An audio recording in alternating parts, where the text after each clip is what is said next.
Hi friends, ಹೇಗಿದ್ದೀರಾ ಎಲ್ಲರೂ? Welcome to my channel. ಈ ಗಿಡ ನೀವು ನೋಡ್ತಿದ್ದೀರಲ್ಲ, ಇದು ಒಂದು ಹಲಸಿನ ಹಣ್ಣಿನ ತಳಿ. ಇದಕ್ಕೆ ಸೂಪರ್ ಅಲ್ಲಿ ವಿಯೆಟ್ನಾಮ್ ಅಂತ ಕರೀತಾರೆ. ಅದರ ಹೆಸರ ಪ್ರಕಾರ ಅದು ಅರ್ಲಿಯಾಗಿಯೇ ಹಣ್ಣು ಕೊಡ್ತದೆ. ಅಂದರೆ ಸಾಧಾರಣ ನೆಟ್ಟು 1.5 ವರ್ಷದೊಳಗೆ ಇದರಲ್ಲಿ ಫಲ ಬರಲಿಕ್ಕೆ ಸ್ಟಾರ್ಟ್ ಆಗ್ತದೆ. ನಾವು ನೆಟ್ಟು ಇದು ಈಗ 1.5 ವರ್ಷ ಆಯಿತು. ಬಟ್ 1 ವರ್ಷ ಆಗುವಾಗಲೇ ಇದರಲ್ಲಿ ನಮಗೆ ಹಲಸಿನ ಹಣ್ಣು ಆಗಿತ್ತು. ಬಟ್ ಅದು ಆದದ್ದು ಅದರ ಬುಡದಲ್ಲಿ. ಬುಡದಲ್ಲಿ ಆದ್ದರಿಂದ ಅದು ಹಣ್ಣು ನೆಲದ ಮೇಲೆ ಕೂತ್ಕೊಳ್ತಿತ್ತು. ಮಳೆ ಸ್ಟಾರ್ಟ್ ಆಗಿ ಅಲ್ಲಿಗೆ ಅದು ಕೊಳ್ತೋಯ್ತು.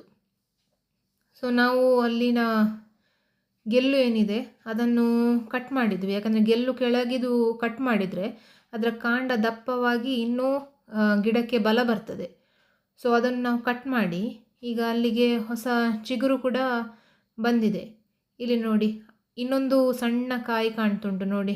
ಇದು ನಮ್ಮದು ಇದರಲ್ಲಿ ಆಗೋದು 3ನೇದು. ಇದು ಎಷ್ಟು ಉಳಿತದೆ ಇಲ್ವಾ ಅಂತ ಇನ್ನೂ ನೋಡಬೇಕು. ಬಟ್ ಹೋಪ್ಫುಲಿ ನಾವೊಂದು ಹಲಸಿನ ಹಣ್ಣು ತಿನ್ಬೋದು ಅಂತ. ನೋಡಿ ಇಲ್ಲಿ ನೋಡಿ, ಇದು ನಾವಲ್ಲೂ ಕೆಳಗಿದ್ದ ಹಲಸಿನ ಹಣ್ಣು ತೆಗೆದು ಅದರ ಗೆಲ್ಲು ಕಟ್ ಮಾಡಿದ್ದು ನೋಡಿ. ಅಲ್ಲಿಗೆ ಹೊಸ ಚಿಗುರು ಕೂಡ ಬಂದಿದೆ. 1.5 ವರ್ಷದ ಮುಂಚೆ ಗಿಡದಲ್ಲಿ ಹಣ್ಣು ಬಿಡಬಾರ್ದು, ಯಾಕೆಂದರೆ ಗಿಡದ ಬೆಳವಣಿಗೆ ಕಡಿಮೆ ಆಗ್ತದೆ. ಅದಕ್ಕೆ ನಾವು ಇದನ್ನು ಗೆಲ್ಲು ಕಟ್ ಮಾಡಿದ್ದೇವೆ. ಈಗ ನೋಡಿ, ಕಾಂಡ ಸ್ವಲ್ಪ ದಪ್ಪ ಆಗ್ತಾ ಬಂದಿದೆ. ಮತ್ತೊಂದು ಕಾಯಿ ಕೂಡ ಬಂದಿದೆ. ಈಗ ಯಾವಾಗ ಹಣ್ಣಾಗ್ತದೆ ಅಂತ ವೇಟ್ ಮಾಡಿ ನೋಡಬೇಕು. ಈ ವಿಡಿಯೋ ನಿಮಗೆ ಇಷ್ಟ ಆದರೆ ಲೈಕ್ ಮಾಡಿ, ಶೇರ್ ಮಾಡಿ, ಸಬ್ಸ್ಕ್ರೈಬ್ ಮಾಡಿ. Thank you.